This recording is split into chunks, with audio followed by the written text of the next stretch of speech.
Good morning all students. Welcome back in our online session for maths. मैं नैना गीते ma'am maths teacher हूँ.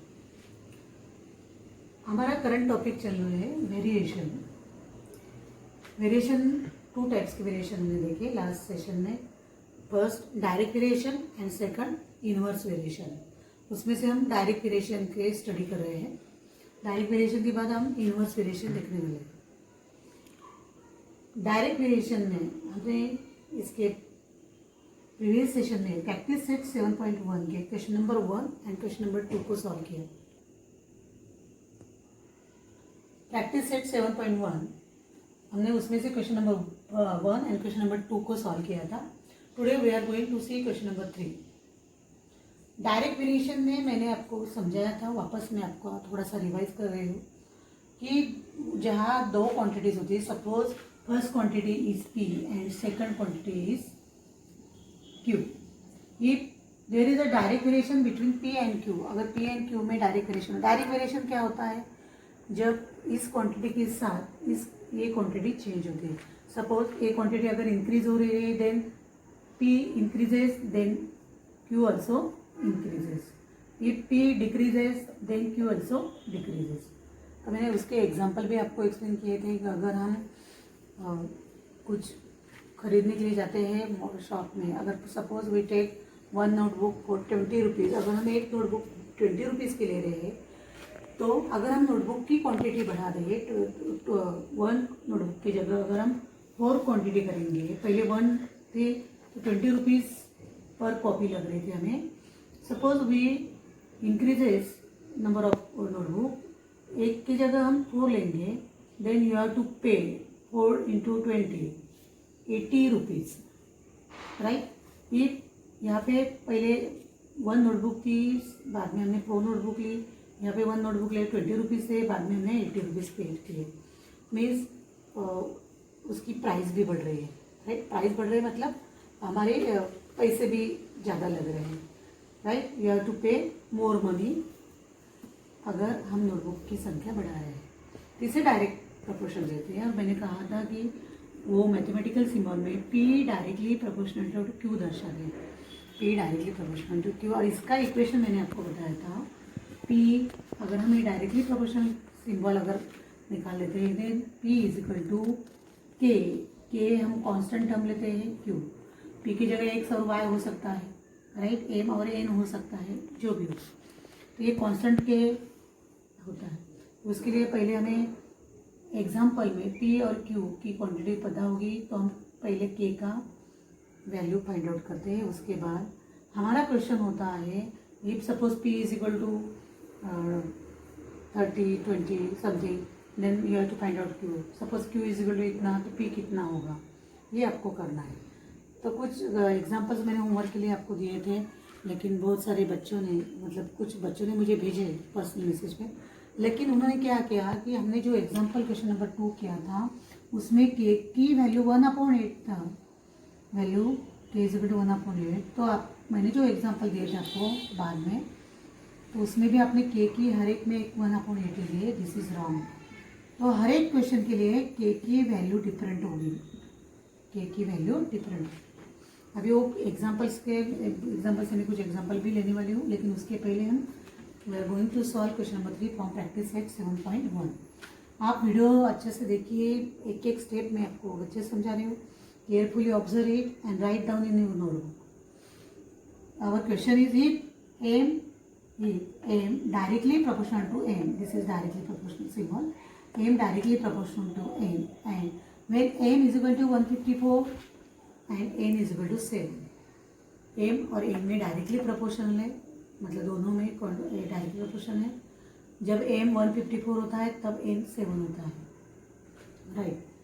Find the value of n when n is equal to 14. You have to find the value of n. ये n की value find out करना है कब, जब n 14 लेंगे हम, राइट. इस तरह के एग्जाम्पल आपके हो गए. चलो हम सॉल्यूशन लिखते हैं, सॉल्व करते हैं इसको. हमें दिया है m is equal to 154 and n is equal to 7 and m directly proportional to n. m और n में क्या संबंध है, डायरेक्टली प्रोपोर्शनल है. सो इक्वेशन क्या होगा, therefore M is equal to K N, K into N, K N means K गुणा N, K N और एन में मल्टीप्लिकेशन है, राइट। आपको क्या फाइंड आउट करना है, N, if N is equal to 14 then you have to find out M, हमें M find out करना है। तो उसके लिए हमें के कांस्टेंट टर्म पता होना जरूरी है। ये कांस्टेंट टर्म है ना, आपको दिख रही है ना, ये कांस्टेंट टर्म ये पता होना जरूरी है, राइट। तो उसको पहले इस वैल्यू के आधार पे आपको के फाइंड आउट करना है। So put the value M is equal to 154 and N is equal to 7, therefore 154 is equal to K into 7, N की वैल्यू मैंने 7 पुटअप की और एन की 154। हमें के फाइंड आउट करना है। सो यू हैव टू 7 जो है वो RHS में, you have take in LHS। तो यहाँ पे इंटू है तो यहाँ पे अपॉन हो जाएगा, 154 upon 7 is equal to K. So K is equal to, you get 7 से डायरेक्ट भाग जाएगा, 7 1 सा 7, 7 2 सा 14, 15 में से 14 1, अगेन 7 2 सा 14। सो के इज इक्वल टू 22। तो आपको के की वैल्यू क्या मिली है, के इज इक्वल टू, देयरफॉर के इज इक्वल टू 22, ये हमें मिला है। तो इसका यूज करके हम एम फाइंड आउट करेंगे। तो हर एक क्वेश्चन में आपका के अलग अलग होगा, right. So now if N is equal to 14 तो you have to find out M, आपको एम फाइंड आउट करना है। और यहाँ पे हमें लेना है के, क्या है हमारा मिला है हमें, K is equal to 22। Our equation is M, therefore M is equal to K into N, K into N. हमारे पास एम नहीं है, you have to find out M. So M is equal to, K की value क्या है 22 into N 14, तो N यहाँ पे सब्स्टिट्यूट करो, 14 करो, therefore M is equal to 22 और 14 का हमें मल्टीप्लिकेशन करना है। 22 और 14 का क्या करना है, हमें मल्टीप्लिकेशन करना है। तो एम इज इक्वल टू 14 2 ज़ा 28, कैरी 2, 14 2 ज़ा 28, 29 30 मीन्स 308। तो आपको एम कितना मिला यहाँ पे, एम इज इक्वल टू 308।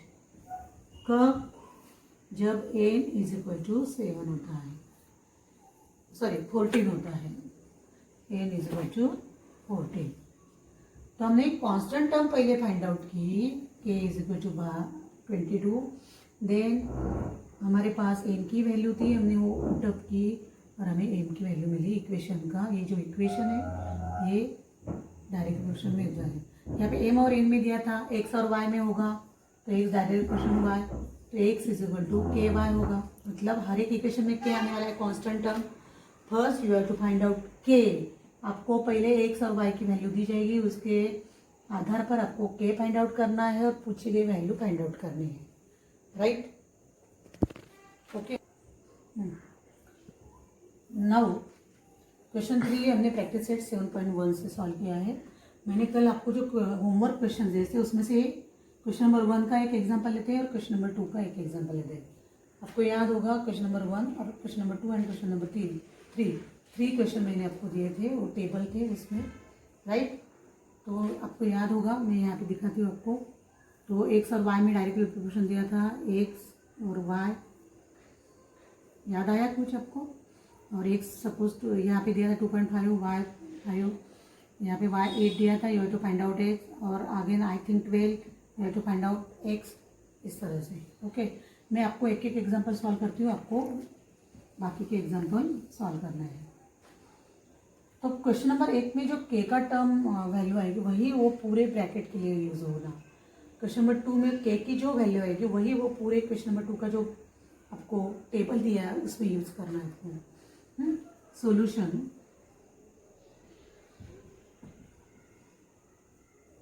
अभी x directly proportional to y, x directly proportional to y, मतलब x और y में डायरेक्ट वेरिएशन है, राइट।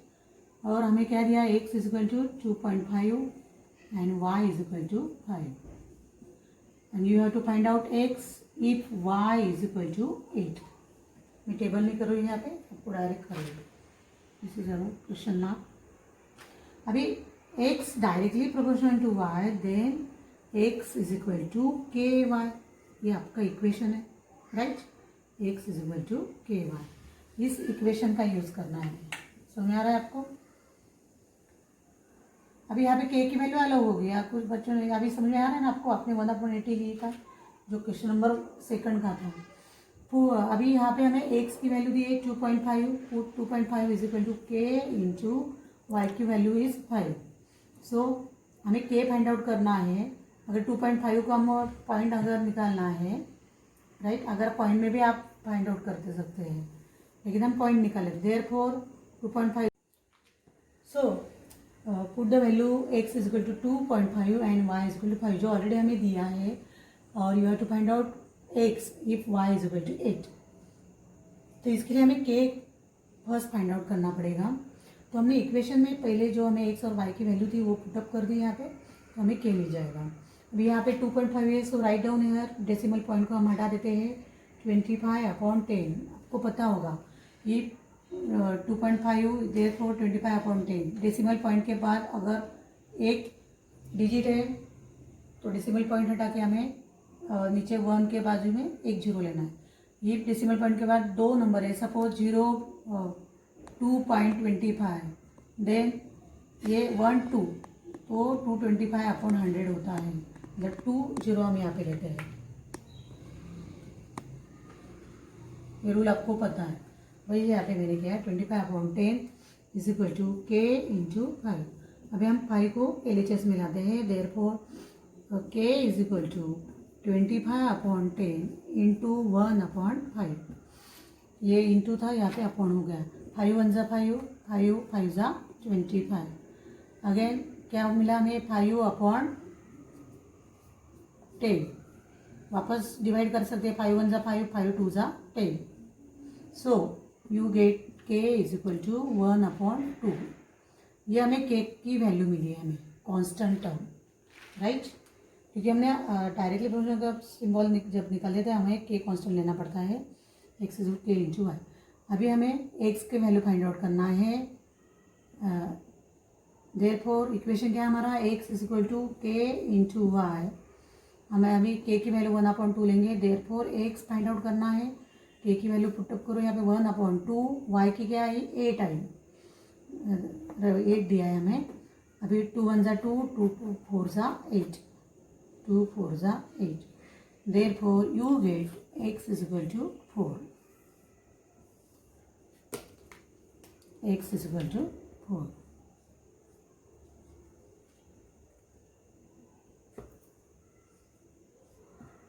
मतलब जब y इज इक्वल टू 8 हुआ है तब x इज इक्वल टू 4 होगा. अगर आप देखेंगे उसमें जो डायरेक्ट वेरिएशन है 4/8 करेंगे तो 1/2 ही आएगा. k की वैल्यू कॉन्स्टेंट रूम में 1/2 है. तो हमें मिला है यहाँ पे 2 1 जा 2 और 2 4 जा 8. x is equal to 4. अभी इसके बाद की जो एग्जांपल है आपको k की वैल्यू 1/2 लेकर क्वेश्चन नंबर 1 का जो टेबल दिया तो उसमें सॉल्व करना है. अभी उसमें से क्वेश्चन नंबर 2 दिया था मैंने, वहाँ पे भी x और y में डायरेक्ट वेरिएशन है. x directly proportional to y. ये x is equal to 5 then y is equal to 8 था, right. x is equal to 5 then y is equal to 8 है. और आपको फाइंड आउट करना था अगेन x फाइंड आउट करना था. आपको दिया था y is equal to 12. So if y is equal to 10 then find table में से आपको लेना था. x इज इक्वल टू आपको फाइंड आउट करना था. तो सॉल्यूशन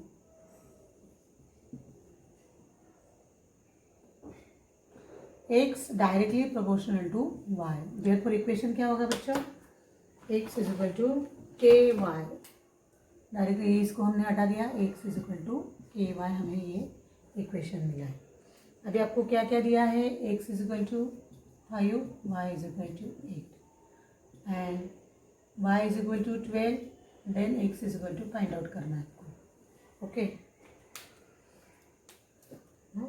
तो अभी पहले हम x की वैल्यू 5 और y की वैल्यू 8, ये दोनों वैल्यू यहाँ पे पुटअप करेंगे तो हमें k का वैल्यू मिलेगा। ये k x कितना है 5 is equal to k into 8, therefore k is equal to 5/8, 5/8 होगा। इसको डिवाइड मत करो, k की वैल्यू वैसे की वैसे रखो आप। तो अभी हमें क्या फाइंड आउट करना है, if y is equal to 12, you have to find out x. x is equal to k into y, therefore x is equal to k की वैल्यू लो y अपॉन 8 इंटू y की value है 12, right. अभी इसको therefore divide करके 4 2 ज़ा 8, 4 3 ज़ा 12, 15/2, therefore x is equal to 15/2, therefore x is equal to 15 को 2 से डायरेक्टली भाग नहीं जाएगा, पॉइंट में आएगा। 2 7 ज़ा 14 और 2 5 ज़ा 10, 7.5। So x is equal to 7.5 कब, if y is equal to 12 होगा, y इज इक्वल टू 12। अगर आप 7.5 और 12 में अगर डिवाइड करेंगे तो आपको क्या वैल्यू आती है वो भी आपको देखना है, इस तरह से। ओके, तो इस तरह से आपको एग्जाम्पल सॉल्व करने थे अलग अलग वैल्यू लेकर। मतलब क्वेश्चन नंबर 1 में x और y में जो फर्स्ट वैल्यू दी है उसमें से आपको k फाइंड आउट करना था। फिर उसके बाद के जो टेबल में दिए थे वो जो एक दिया है x दिया है तो y फाइंड आउट करो, y दिया है तो x फाइंड आउट करो। सेकंड में भी x डायरेक्टली प्रोपोर्शनल y था, x is equal to 5, y is equal to 8 था, फिर y इज इक्वल टू 12 देकर आपको x फाइंड आउट करना था। अगले कॉलम में था आपका x दिया होगा तो y फाइंड आउट करना है, y दिया है तो x फाइंड आउट करना है। तो क्वेश्चन 2 के लिए आप k 5/8 लेंगे, क्वेश्चन 1 के लिए आप k 1/2 लेंगे और बाकी के एग्जाम्पल सॉल्व करेंगे। क्वेश्चन 3 के लिए k की वैल्यू वापस आपकी अलग आने वाली है। क्वेश्चन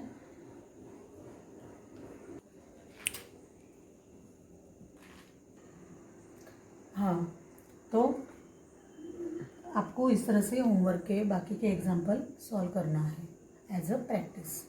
अभी आपको मुझे लगता है अच्छे से समझ में आया होगा कि x directly proportional y, n directly proportional n होगा। तो इक्वेशन कैसे तैयार करना है, k कैसे फाइंड आउट करना है, पूछे गए क्वेश्चन में से x और y कैसे फाइंड आउट करना है। आज के लिए इतना ही, थैंक यू।